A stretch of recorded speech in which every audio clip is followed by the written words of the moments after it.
ভারতের মহিলা ক্রিকেট বিশ্বকাপ জেতার পর থেকে ভারতীয় মহিলা ক্রিকেটে সত্যি একটা রেভলিউশন এসেছে এবং এই কটা দিনেই এই মহিলা ক্রিকেট সম্পর্কে মানুষ অনেকটা জেনেছেন, অনেক তারকাদের নাম জেনেছেন এক এক করে।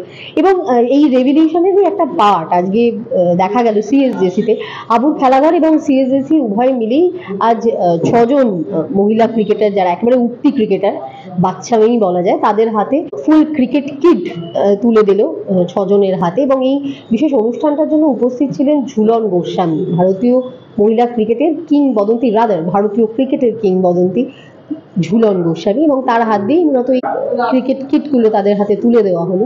এবং এই অনুষ্ঠানটাকে ঘিরে অবশ্যই যেমন একটা আবেগ এবং উন্মাদনাও তৈরি হয়েছিল, ঠিক সেরকমই কিন্তু এই ইভেন্টের পর যখন ঝুলন গোস্বামীর সাথে আমরা কথা বলছিলাম, তিনি কিন্তু খুব পরিষ্কারভাবেই জানালেন যে সত্যি এই মহিলা ক্রিকেটে এই যে জয়, এই বিশ্বকাপ জয়, সেটা কোথাও যেন একটা 83 বিশ্বকাপ জয়ের থেকেও একটু হলেও এগিয়ে। অন্তত তার মতে তার একটা বড় কারণ এটা ভারতবর্ষ এবং মহিলাদের পক্ষে ক্রিকেট খেলা এবং যেভাবে তারা উঠে আসে সেই লড়াইটার নিরিখে এই জয়টা অনেক বড়, এবং যে জয় ডেফিনেটলি ভারতীয় মহিলা ক্রিকেট সম্পর্কে বা ইনফ্যাক্ট ভারতীয় মেয়েদের খেলাধুলায় আসা সম্পর্কে যে স্টিরিও টাইপগুলো রয়েছে সেগুলো ডেফিনেটলি ভেঙে দেবে। এরকম একটা সুন্দর অনুষ্ঠান যেখানে স্পোর্টস জার্নালিস্ট ক্লাব যেভাবে এগিয়ে এলো বাবু খেলাঘরের সাথে, কিছু ইয়াং দুস্থ মেয়েদেরকে এসে তাদের পাশে দাঁড়ালো, তাদেরকে সাপোর্ট করলো।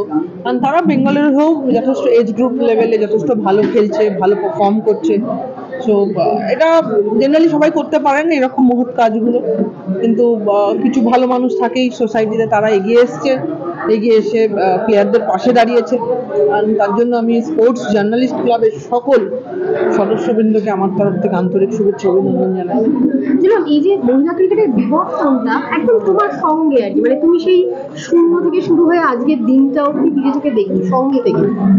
আমরা দেখেছিলাম 83 ওয়ার্ল্ড কাপ যখন জিতেছিল ক্রিকেটে, তারপর একটা রেভলিউশন হয়ে যায়, যে তুমি বলছিলে যে ক্রিকেটই এখন আমাদের দেশের একমাত্র একটা সময় খেলা ছিল।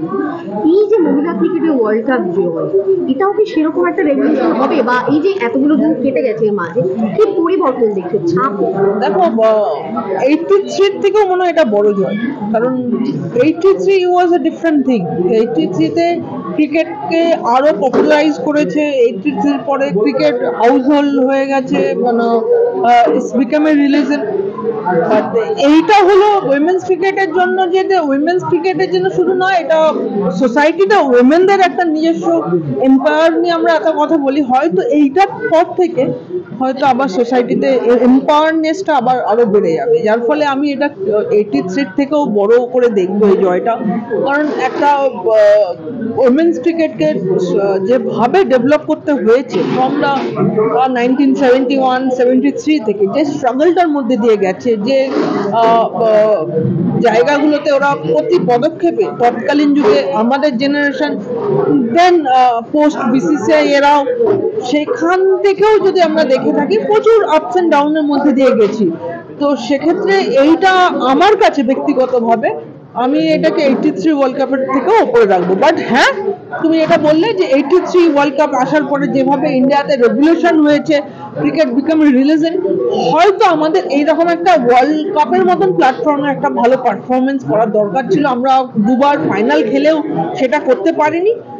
এই টিমটা এত বড় ভালো একটা মঞ্চ পেয়েছে যেখানে ওরা এই রেভলিউশনটা হয়তো নিয়ে আসবে, সেটা হয়তো 83 থেকে অনেক বড় ভাবে স্পোর্টসে আসা নিয়ে যে একটা স্টিরিও টাইপ যেতে দিতে চায় না বাড়ির লোকেরা, স্পেশালি ব্যাডমিন্টন অব্দি অ্যালাউ, ফুটবল ক্রিকেট হলেই একটু নাকচ করো, এই স্টিরিও টাইপটা কি ভাঙতে পারবে?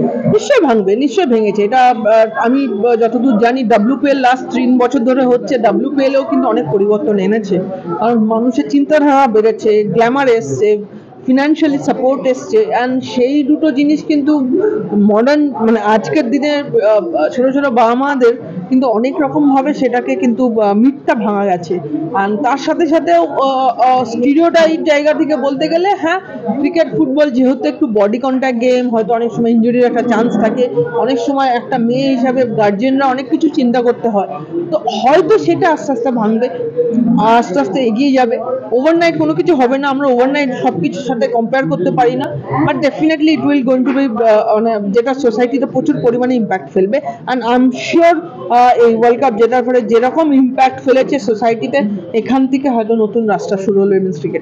আর দেখো ভাই, কারণ নামে স্ট্যান্ড হওয়ার, কারণ নামে স্টেডিয়াম হওয়ার মধ্যে পার্থক্য থাকবে। যেভাবে গভর্নমেন্ট অফ ওয়েস্ট বেঙ্গল রিচাকে এই একটা বড় ভাবে যেভাবে সম্মান জানিয়েছে, আমার মনে হয় গভর্নমেন্ট অফ ওয়েস্ট বেঙ্গলকে, মাননীয় মুখ্যমন্ত্রীকেও আমাদের তরফ থেকে অনেক অনেক শুভেচ্ছা অভিনন্দন জানানো উচিত যে রিচার নামে খোদাই করা থাকবে সারা জীবন। ওই স্টেডিয়াম কোনোদিন আর চেঞ্জ হবে না, ওই স্টেডিয়াম রিচা ঘোষ হিসাবে থাকবে। একটা হিউজ অনার, অ্যান্ড এই অনারটা আমার মনে হয় না ক্রিকেটে সবাই পেয়েছে।